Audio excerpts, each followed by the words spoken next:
BCom part third के विद्यार्थियों का आयकर की क्लास में एक बार पुनः स्वागत है। प्रिय विद्यार्थियों, अंशतः करमुक्त भत्ते पार्टली टैक्स फ्री अलाउंसेस के बारे में हमने जैसे पढ़ा, जिसमें मकान किराया भत्ते के बारे में जानकारी हमने पिछले वीडियो में प्राप्त की।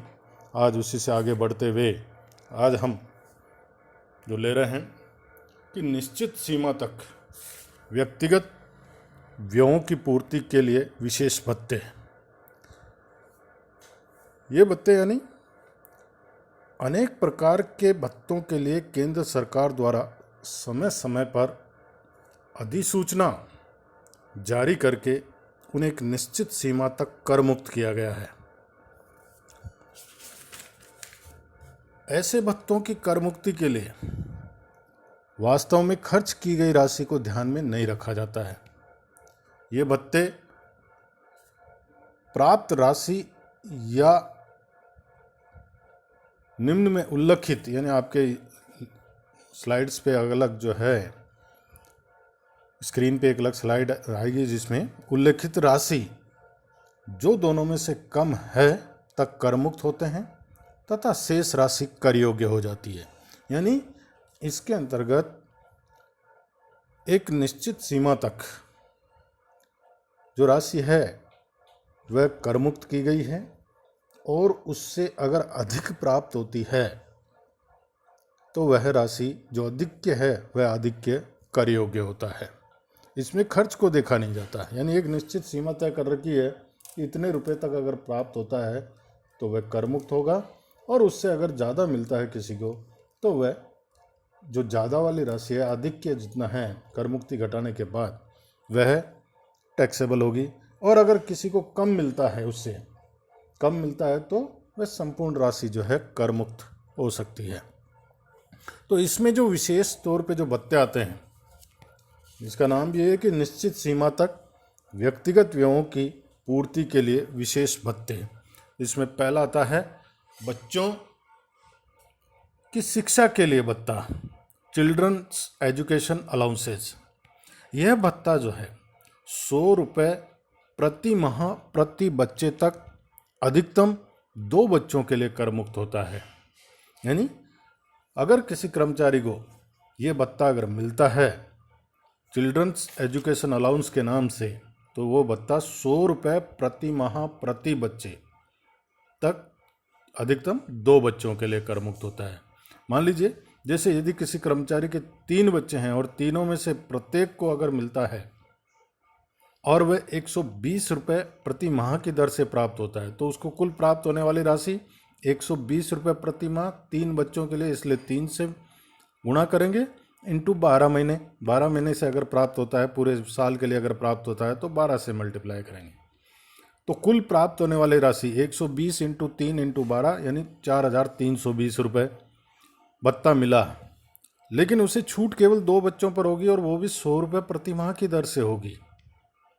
तो जो छूट मिलेगी 100 इंटू 2 इंटू 12, 100 रुपये प्रति माह 2 बच्चों के लिए और 12 महीने के लिए, कुल मिला के 2400 रुपये। तो यानी जो शेष बची हुई राशि 4320 रुपये उसको कुल भत्ता मिला था, 120 इंटू 3 इंटू 12, उसमें से 2400 रुपये कर मुक्त होगा और शेष 1920 रुपये जो है कर योग्य होगा। और यदि मान लीजिए कि 3 बच्चों के लिए 75 रुपये प्रति माह की दर से 225 रुपये प्रति माह भत्ता मिलता है, तो केवल 2 बच्चों के लिए ही कर मुक्ति मिलेगी। 75 इंटू 2 यानी 150 रुपये प्रति माह तक कर मुक्त होगा। तो कुल मिला के सीमा का ध्यान रखें, बच्चों का संख्या का ध्यान रखें इसके अंतर्गत कि 100 रुपये और 2 बच्चों के लिए प्रति माह कर मुक्त होगा, चिल्ड्रन एजुकेशन अलाउंस। इसी प्रकार जो दूसरा भत्ता आता है बच्चों के छात्रावास व्ययों के लिए भत्ता, चिल्ड्रंस हॉस्टल अलाउंस।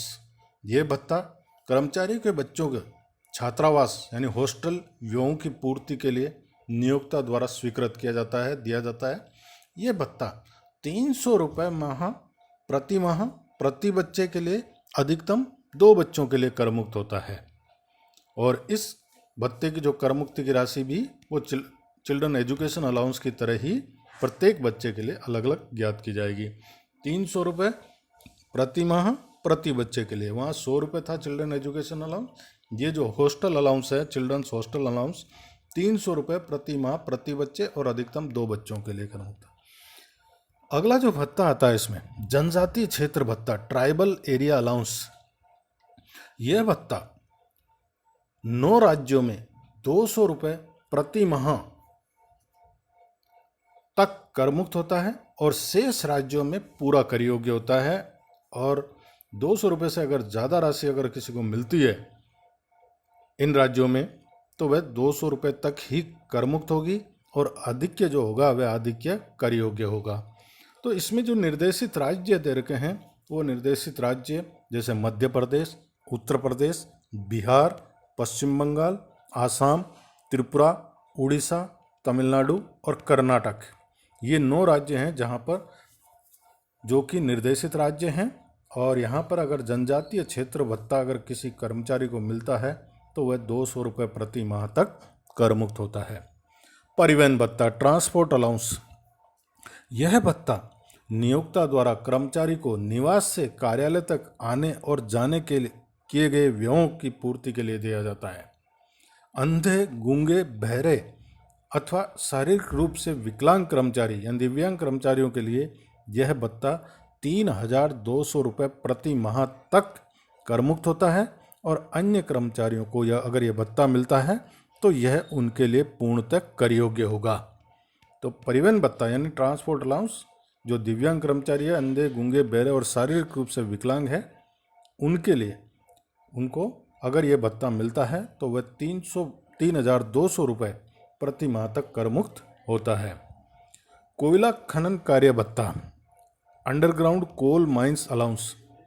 जमीन के नीचे खान में काम करने वाले कर्मचारियों को दिया गया भत्ता, यह भत्ता इस नाम से अगर दिया जाता है तो वह 800 रुपये प्रति माह तक कर मुक्त होता है।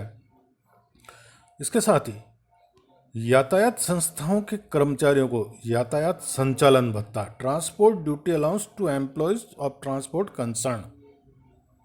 यह भत्ता यातायात संस्थाओं में कार्यरत उन कर्मचारियों को प्रदान किया जाता है जो वाहन को एक स्थान से दूसरे स्थान तक ले जाने के कार्य में संलग्न हैं और यह भत्ता इस दौरान उनके व्यक्तिगत व्ययों की पूर्ति के लिए दिया जाता है। इस भत्ते की देय राशि का 70% अथवा 10,000 रुपये प्रति माह जो भी दोनों में से कम हो कर मुक्त होता है। यदि किसी कर्मचारी को बाहर जाने पर दैनिक भत्ता मिलता है तो उसे ये भत्ता उपयुक्तानुसार कर मुक्त नहीं होगा, उसे केवल वास्तव में व्यय की गई राशि के बराबर तक कर मुक्ति मिलेगी। अगला जो भत्ता आता है संयुक्त या मिश्रित पर्वतीय क्षतिपूर्ति भत्ता, कंपोजिट हिल कंपनसेटरी अलाउंस। अलग अलग क्षेत्रों के लिए इस भत्ते की कर मुक्त राशि निम्नानुसार 300 रुपये से 7,000 रुपये प्रति माह तक के बीच में हो सकती है। जैसे ए पॉइंट है कि जम्मू कश्मीर के सियाचिन क्षेत्र में 7,000 रुपये प्रति माह कर मुक्त है। दूसरा कि 9,000 फीट से अधिक ऊंचाई वाले क्षेत्रों में 800 रुपये प्रति माह, और इन क्षेत्रों में है मणिपुर, अरुणाचल प्रदेश, सिक्किम, उत्तर प्रदेश, हिमाचल प्रदेश, जम्मू और कश्मीर के कुछ क्षेत्र। तो ये जो पहाड़ी इलाके हैं, पर्वतीय इलाके हैं, ज़्यादातर वो हैं जहाँ पर 9,000 फीट से अधिक ऊंचाई वाले क्षेत्रों में हैं तो वहाँ 800 रुपये प्रति माह तक कर मुक्त है।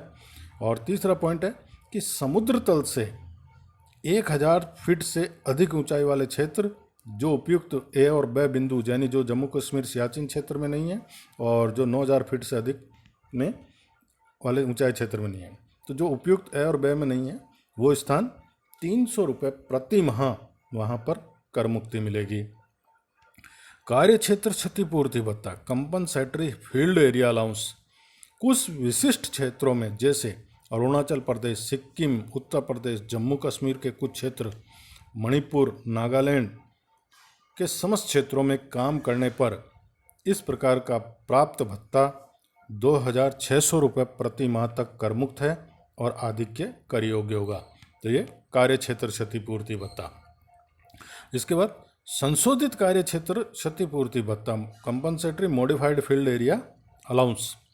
यह भत्ता कुछ विशिष्ट क्षेत्रों जैसे पंजाब, राजस्थान, हरियाणा, हिमाचल प्रदेश, अरुणाचल प्रदेश, आसाम, सिक्किम, पश्चिम बंगाल, उत्तर प्रदेश, जम्मू कश्मीर के कुछ क्षेत्रों में और मिजोरम और त्रिपुरा के समस्त क्षेत्रों में 1,000 रुपये प्रति माह तक कर मुक्त है और आधिक्य कर योग्य होगा। विद्रोह या उपद्रव नियंत्रण भत्ता, काउंटर इंसर्जेंसी अलाउंस। ये यदि सशस्त्र सैनिक दल के सदस्य की नियुक्ति के मूल स्थान से किसी अन्य स्थान पर विद्रोह या उपद्रव नियंत्रण हेतु 30 दिन से अधिक के लिए अगर नियुक्त किया जाए और इस हेतु अगर भत्ता प्रदान किया जाता है तो ऐसा भत्ता 3,900 रुपये प्रति माह तक कर मुक्त है और आधिक्य कर योग्य होगा। ठीक है, ये भत्ता जब मिलेगा जब उसके मूल स्थान से किसी अन्य स्थान पर उसको नियुक्त किया जाता है, विद्रोह या उपद्रव नियंत्रण हेतु नियुक्त किया जाता है और 30 दिन से अधिक के लिए अगर नियुक्त किया जाता है तो ऐसा भत्ता 3,900 रुपये प्रति माह तक कर मुक्त होगा और बाकी का कर योग्य होगा, आधिक्य जो होगा। सीमा क्षेत्र भत्ता, दूरस्थ क्षेत्र भत्ता, कठिन या दुर्गम क्षेत्र भत्ता, अशांत या दंगाग्रस्त क्षेत्र भत्ता यानी border area allowance, remote area allowance, difficult area allowance और डिस्टर्ब एरिया अलाउंस। इस भत्ते की करमुक्त राशि अलग अलग क्षेत्रों के लिए 200 रुपये से लेकर के 1,300 रुपये प्रति माह तक है और इस उद्देश्य के लिए विभिन्न राज्यों को ए से एफ तक 6 श्रेणियों में बांटा गया है, जिसकी विस्तृत जानकारी हमें आवश्यक नहीं है। श्रेणी के अनुसार प्रति माह कर मुक्ति राशि जो है वो निम्न प्रकार है कि जिस श्रेणी में अगर वह आता है क्षेत्र, तो ए श्रेणी में अगर आता है 1,300 रुपये प्रति माह, बी श्रेणी में अगर आता है 1,100 रुपये, सी श्रेणी के लिए 1,050 रुपये, डी श्रेणी के लिए 750 रुपये और ई श्रेणी के लिए 300 रुपये और एफ श्रेणी के लिए 200 रुपये प्रति माह तक कर मुक्त रहेगा और आधिक्य कर योग्य हो। उच्च दबाव क्षेत्र विषम परिस्थिति भत्ता, हाई एल्टीट्यूड अनकॉन्जेनियल क्लाइमेट अलाउंसेज। ये भत्ता केवल सशस्त्र सेवा दल के उन कर्मचारियों को जो 9,000 फीट से अधिक ऊंचाई वाले स्थान पर कार्यरत हैं, उनको निम्न सीमा तक कर मुक्त होता है कि 9,000 फीट से 15,000 फीट की ऊंचाई पर काम करने की दशा में 1,060 रुपये प्रति माह तक कर मुक्त है और 15,000 फीट से अधिक की ऊंचाई पर काम करने की दशा में 1,600 रुपये प्रति माह तक कर मुक्त है। तो ये उच्च दबाव क्षेत्र या विषम परिस्थिति का भत्ता है जो कि 9,000 फीट से अधिक ऊंचाई पर काम करने वाले केवल सशस्त्र सेना दल के सदस्यों के उन कर्मचारियों को मिलता है। अगला जो भत्ता है अधिक क्रियाशील क्षेत्रों में काम करने पर विशेष क्षतिपूरक भत्ता, special compensatory highly active field area allowance. ये भत्ता 4,200 रुपये प्रति माह तक केवल सैन्य बलों के कर्मचारियों के लिए कर मुक्त होता है। और अंतिम है कि द्वीप नियुक्ति संबंधी भत्ता, आइसलैंड ड्यूटी अलाउंस। सशस्त्र सैनिक दलों की अंडमान निकोबार और लक्षद्वीप समूह में नियुक्ति होने पर अगर भत्ता मिलता है, पर यह भत्ता प्राप्त होता है तो वो 3,250 रुपये प्रति माह तक कर मुक्त होता है। तो ये जो भत्ते, विशेष भत्ते जो कि विभिन्न परिस्थितियों में काम करने पर और विभिन्न खर्चों के लिए, व्ययों के लिए जो है उन्हें प्राप्त होते हैं, तो ये वास्तव में इसमें खर्च की गई राशि को ध्यान में नहीं रखा जाता है और ये भत्ते या प्राप्त राशि जो इनमें उल्लिखित राशि बताई गई है उतनी राशि तक कर मुक्त होते हैं, या कम मिलता है तो पूरा का पूरा कर मुक्त हो जाएगा। अगर जो उल्लेखित राशि है, जो बताई गई राशि है, उससे अगर अधिक मिलता है तो जो आधिक्य है वो माइनस करने के बाद, घटाने के कर मुक्ति माइनस करने के बाद जो आधिक्य उसको प्राप्त होता है वह आधिक्य कर योग्य होगा। धन्यवाद। आशा है आपके समझ में आया होगा ये, और विस्तृत जानकारी आप बुक से जो है प्राप्त कर सकते हैं। कोई भी समस्या हो इससे संबंधित तो वो मेरे से संपर्क किया जा सकता है। धन्यवाद।